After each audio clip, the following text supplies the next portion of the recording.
Assalamualaikum warahmatullahi wabarakatuh. Kami kelompok 2, di sini kami akan mempresentasikan materi mengenai regresi dan klasifikasi.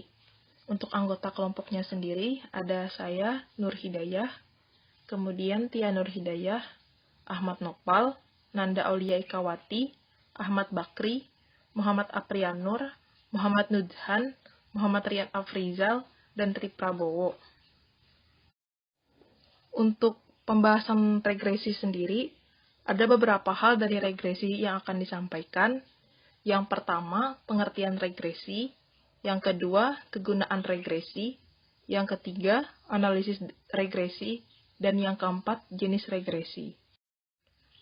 Untuk pengertian regresi sendiri, regresi adalah suatu metode analisis statistik yang digunakan untuk melihat pengaruh antara dua atau lebih banyak variabel. Pada analisis regresi, variabel dibedakan menjadi dua bagian, yaitu ada variabel respon atau biasa juga disebut sebagai variabel bergantung, dan variabel explanatory atau biasa disebut sebagai variabel bebas. Regresi ini sendiri terbagi menjadi beberapa jenis, yaitu regresi sederhana, linear sederhana dan non-linear, dan regresi berganda, yaitu ada linear berganda atau non-linear berganda. Penjelasan selanjutnya akan disampaikan oleh Tia Nur Hidayah. Meneruskan pembahasan dari teman saya Nur Hidayah, saya Tia Nur Hidayah di sini akan menjelaskan tentang kegunaan analisis regresi. Kegunaan analisis regresi diantaranya untuk mengetahui variabel-variabel kunci yang memiliki pengaruh terhadap suatu variabel bergantung, pemodelan, serta pendugaan, estimation, atau peramalan forecasting. Selain itu, masih ada beberapa kegunaan lainnya, seperti yang pertama, membuat estimasi rata-rata dan nilai variabel tergantung dengan didasarkan pada nilai variabel bebas. Yang kedua, untuk menguji hipotesis karakteristik dependensi.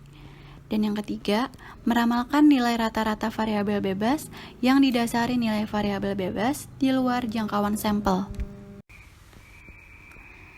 Selanjutnya, tentang analisis regresi sederhana.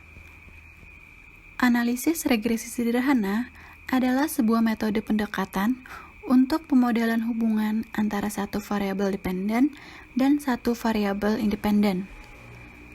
Dalam model regresi, variabel independen menerangkan variabel dependennya. Dalam analisis regresi sederhana, hubungan antara variabel bersifat linear, di mana perubahan pada variabel X akan diikuti oleh perubahan pada variabel Y secara tetap. Sementara pada hubungan nonlinear, perubahan variabel X tidak diikuti dengan perubahan variabel Y secara proporsional. Misalnya pada model kuadratik, perubahan X diikuti oleh kuadrat dari variabel X. Hubungan demikian tidak bersifat linear. Secara sistematis, model analisis regresi linear sederhana dapat digambarkan sebagai berikut. Y sama dengan A ditambah BX ditambah E, di mana untuk Y itu variabel dependen atau response, untuk A intercepts atau konstanta, untuk B koefisien regresi atau slope, dan E residual atau error.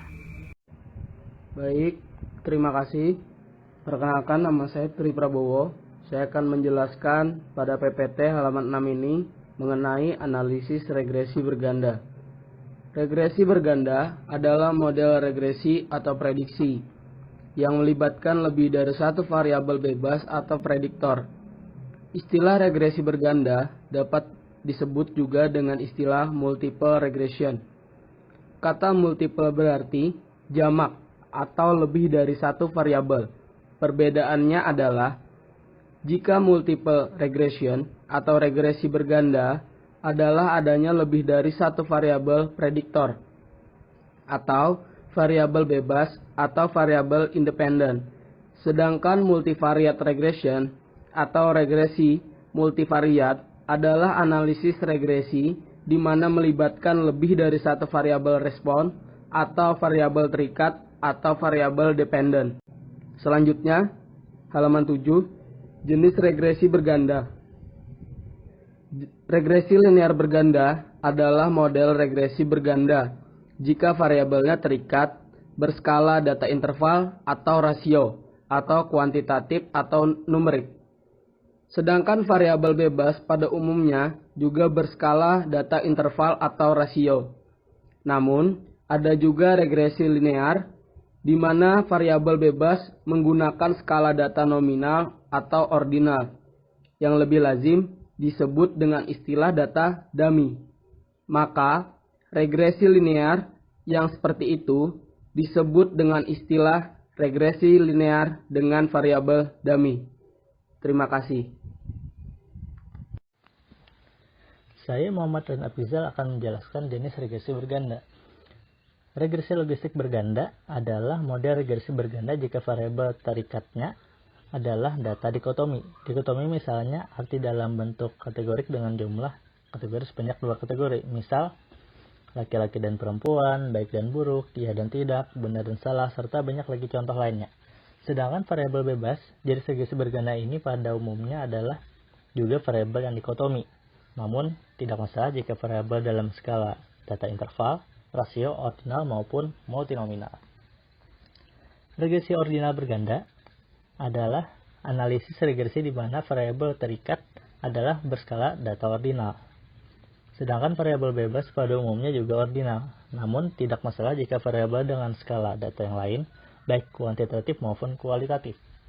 Keunikan regresi ini adalah jika variabel bebas adalah data kategorik atau kualitatif, maka disebut sebagai faktor, sedangkan jika data numerik atau kuantitatif, maka disebut dengan covariates. Oke, lanjut. Pada slide ke-9, perkenalkan, nama saya Ahmad Bakri, NIM 171611001. Lanjut ke slide 9, yaitu jenis regresi berganda, yang mana terbagi menjadi 2, yaitu pertama, regresi multinominal berganda. Regresi multinominal berganda ini adalah jenis regresi di mana variabel terikat adalah data nominal dengan jumlah kategori lebih dari 2, dan variabel bebas ada lebih dari 1 variabel. Jenis regresi ini hampir sama dengan regresi logistik berganda, namun bedanya adalah variabel terikat perbedaannya adalah variabel terikat kategorinya lebih dari 2. Sedangkan regresi logistik berganda, variabel terikatnya mempunyai kategori hanya 2, atau yang disebut dengan dikotomi. Regresi ini juga mirip dengan regresi ordinal, hanya saja bedanya skala data pada regresi ini tidak bertingkat, bukan ordinal, atau dengan kata lain, tidak ada yang lebih baik atau lebih buruk. Yang kedua, pada jenis regresi berganda, ada yang namanya data panel berganda. Nah, dari jenis-jenis di atas, sebenarnya masih ada jenis lain yang merupakan pengembangan dari jenis-jenis regresi berganda ini, yaitu dengan adanya kompleksitas berupa data time series atau runtutan waktu atau data panel, seperti yang terjadi pada regresi data panel ataupun regresi Cochrane-Urquhart. Kalau misalnya regresi linear data panel, jika ada lebih dari 1 variabel bebas, maka bisa disebut dengan istilah regresi linear data panel berganda. Namun kebanyakan orang atau peneliti cukup menggunakan istilah yang umum digunakan, yaitu cukup dengan menyebut sebagai regresi data panel saja. Saya Nanda Auliakawati. Di sini saya akan menjelaskan pengertian dari klasifikasi. Klasifikasi adalah proses menemukan model atau fungsi yang membantu dalam memisahkan data menjadi beberapa kelas kategorikal. Dalam klasifikasi, keanggotaan grup dari masalah diidentifikasi, yang berarti data dikategorikan dalam label yang berbeda sesuai dengan beberapa parameter dan kemudian label diprediksi untuk data tersebut. Model turunan dapat didemonstrasikan dalam bentuk aturan jika lalu atau biasa disebut if-then, pohon keputusan atau jaringan syaraf. Pohon keputusan pada dasarnya adalah bagan alur yang menyerupai struktur pohon di mana setiap simpul internal menggambarkan tes pada suatu atribut dan cabang-cabangnya menunjukkan hasil tes. Proses klasifikasi berhubungan dengan masalah di mana data dapat dibagi menjadi dua atau lebih label diskrit. Dengan kata lain, dua atau lebih set terpisah. Selanjutnya akan dijelaskan oleh Ahmad Noval. Ya, saya akan menjelaskan mengenai contoh klasifikasi. Misalkan, kita ingin memprediksi kemungkinan hujan di beberapa daerah berdasarkan beberapa parameter, maka akan ada dua label hujan, dan tidak ada hujan di mana daerah yang berbeda dapat diklasifikasikan. Beberapa metode standar dapat digunakan untuk menyelesaikan masalah klasifikasi, yaitu Backpropagation Neural Network, Support Vector Classification atau SVC, Extreme Learning Machine atau ELM, KNN, Naive Bayes, dan masih banyak lagi. Selanjutnya, presentasi akan dilanjutkan oleh Saudara Aprianur. Oke, selanjutnya perkenalkan, nama saya M. Aprianur. Di sini saya ingin menjelaskan tahapan klasifikasi. Jadi ada berapa sih tahapan klasifikasi itu? Jadi tahapan klasifikasi tersebut terdapat 3 macam model. Yang pertama, pembangunan model. Yang kedua, penerapan model. Dan yang ketiga, evaluasi. Masuk yang pertama, pembangunan model. Pembangunan model dalam tahapan ini dibuat sebuah model untuk menyelesaikan masalah klasifikasi kelas atau atribut dalam data. Model ini juga dibangun berdasarkan training set sebuah contoh data dari permasalahan yang dihadapi. Training set ini sudah mempunyai informasi yang lengkap, baik atribut maupun kelasnya. Yang kedua, penerapan model. Pada tahapan ini, model yang sudah dibangun sebelumnya digunakan untuk menentukan atribut atau kelas dari sebuah data baru yang atribut atau kelasnya belum diketahui sebelumnya. Yang terakhir, evaluasi. Pada evaluasi ini, hasil dari penerapan model pada tahapan sebelumnya dievaluasi. Jadi pada tahapan pembangunan model dan penerapan model, di tahap evaluasi ini semuanya dievaluasi menggunakan parameter terukur untuk menentukan apakah model tersebut dapat diterima atau tidak.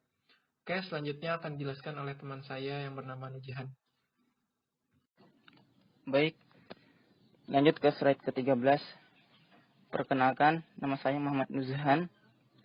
Di sini ingin menjelaskan grafik perbandingan regresi dan klasifikasi. Di mana ada poin-poinnya, itu ada dasar untuk perbandingan, ada klasifikasi dan regresi. Poin pertama yaitu dasar. Untuk dasar di metode klasifikasi yaitu penemuan model atau fungsi di mana pemetaan objek dilakukan ke dalam kelas yang telah ditentukan. Dan perbedaannya untuk regresi, yaitu model yang dirancang, di mana pemetaan objek dilakukan menjadi nilai-nilai. Baik, poin selanjutnya yaitu melibatkan prediksi, di mana untuk klasifikasi itu yaitu bernilai diskrit, dan regresi bernilai kontinu. Baik, poin selanjutnya yaitu perbandingan algoritma. Untuk klasifikasi, yaitu pohon keputusan, regresi logistik, dan lain-lain. Dan untuk regresi, yaitu pohon regresi atau hutan acak, atau regresi linear, dan lain-lain. Baik, poin selanjutnya, yaitu perbandingan sifat data yang diprediksi. Untuk klasifikasi, yaitu tidak dipesan, dan untuk regresi, bisa dipesan. Baik, poin terakhir yaitu perbandingan metode perhitungan, di mana untuk klasifikasi yaitu mengukur akurasinya, dan untuk regresi yaitu pengukuran root mean square error. Terima kasih. Dan yang terakhir, penutup. Baik, untuk menutup presentasi kali ini, terima kasih atas perhatian kawan-kawan semua. Kami memohon maaf apabila dalam penyampaian materi masih kurang jelas atau sulit dipahami bagi kawan-kawan sekalian. Kami memohon maaf. Baik, sekian kami tutup presentasi pada kali ini dengan ucapan Assalamualaikum warahmatullahi wabarakatuh.